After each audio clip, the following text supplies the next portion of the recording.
What's up, CFO gang? It's your boy Jay Tuck.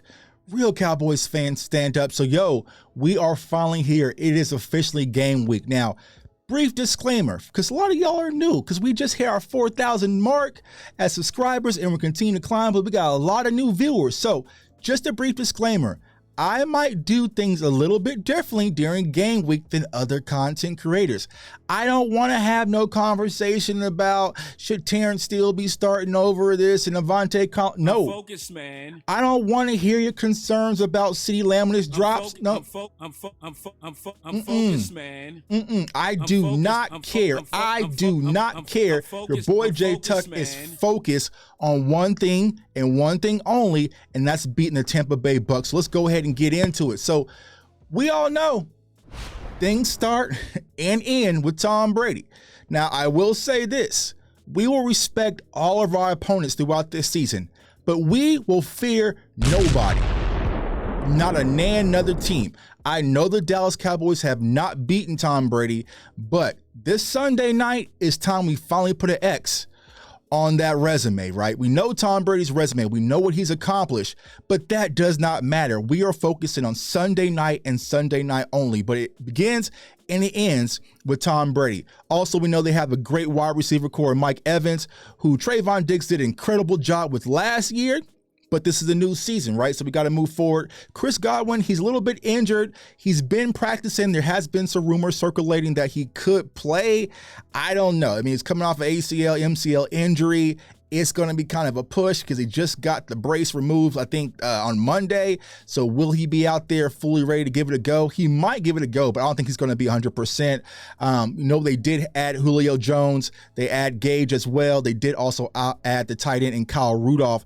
But This Bucs offense isn't like it was last year as far as the talent perspective when we played them opening night. Opening night, it was Antonio Brown. I mean, if you want to go back and really look at the tape, it was Antonio Brown that really cooked us. But I will say this, the Dallas Cowboys grew up from that game, and that same defense that Tom Brady saw in week one isn't the same defense he's going to see on Sunday night.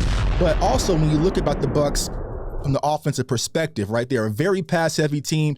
66% of the time, they're looking to pass. So they really don't focus on the run. So I know a lot of people have the conflict and the contrast between run the damn ball or pass the damn ball. It seems like when it comes to the Bucs, they're looking to air it out. They're an 11 personnel about 69% of the time, 12% or 22% only for 12 personnel. So they don't really do a lot of heavy formations. Like I said, they do have Cameron Brate, and they also added Kyle Rudolph, but they don't have Gronkowski anymore. Gronkowski had a phenomenal game against us last year. If you go back to what happened last year, right? Gronk was looking like Gronk, man. So he was a thorn in our side, but they do not have that now. Tom Brady, here's the thing when it comes to Tom Brady, he likes to paint the field. There's no specific area that he likes to attack. He's very cerebral. He's been a vet. He knows what he's doing out there. He's going to orchestrate the offense, and he's going to paint whatever opportunity the defense gives and provide. So when it comes to Dan Quinn, he has to really be a chess master because you're going against the ultimate chess piece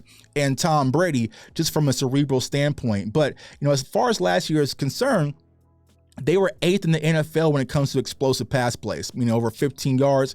And a lot of those plays for explosiveness came on first down.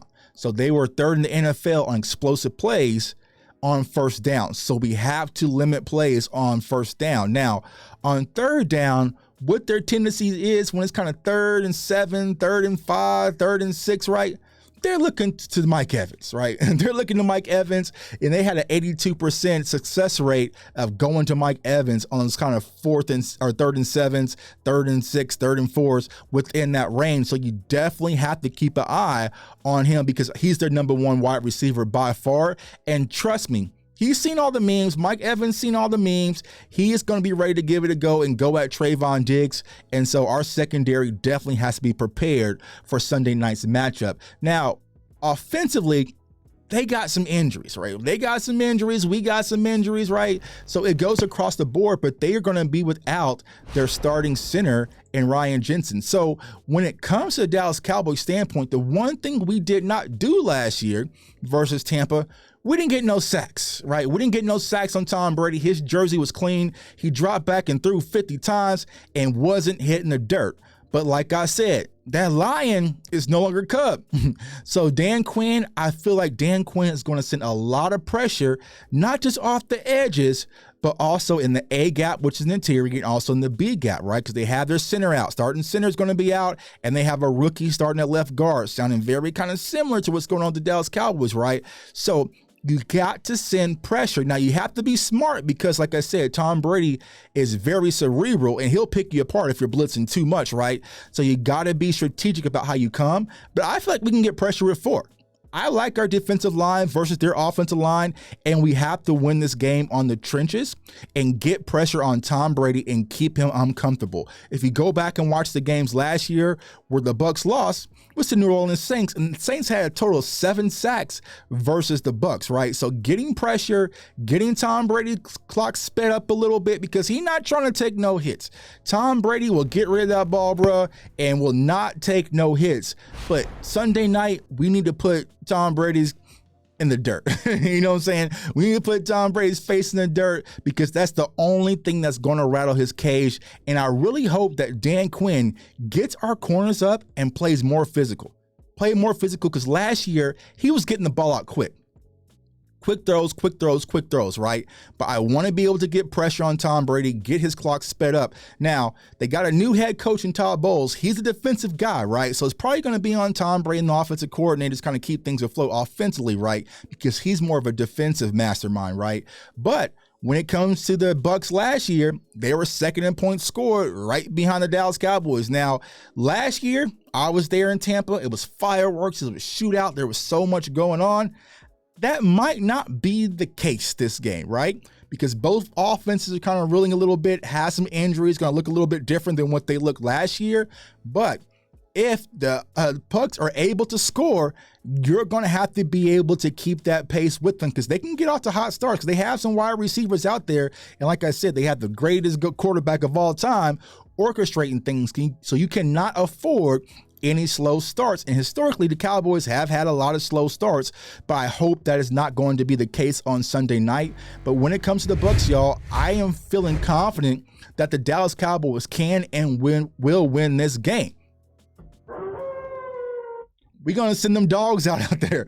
We're going to send those dogs out there Sunday night, and I cannot be more excited, but I feel like the Dallas Cowboys are going to rally. This is the opportunity for the Cowboys to really show and prove and get the opportunity to fight up, right? They have something to fight for. They remember what happened versus Tampa last year. They know the quarterback that they're facing. If the Cowboys cannot get motivated and get up for this game, I'm out of answers, but I think Dak Prescott will be fired up, and I think our defense will. We're going to break down the defense next. We're going to break it down in pieces. Then we're going to have a Bucs content creator. My girl Ruth's going to join us, and so we're going to get an inside view of what's really going on in Tampa, man. So I appreciate all the support. We have reached 4,000 subscribers once again. Thank you. So as a gift to you and to you only, I'm not putting this on Twitter, Instagram, Facebook, anywhere, just only down below in the comment section. The CFO Sports Talk merch store is back in business. I got brand new shirts, brand new merch, and I'm going to give you guys a special discount code. I appreciate all the encouragement that you give me on this channel. I do it for you guys. But like I said, it is game week, y'all. It's game week. Sunday night, the Dallas Cowboys will kick off versus the Tampa Bay Bucs. I'm focused, man. And that's it, man. I'm focused on winning the game, man. So it's your boy, J Tuck. I want everyone to stay safe, stay blessed, stay encouraged, and go Cowboys. It's game week. Peace.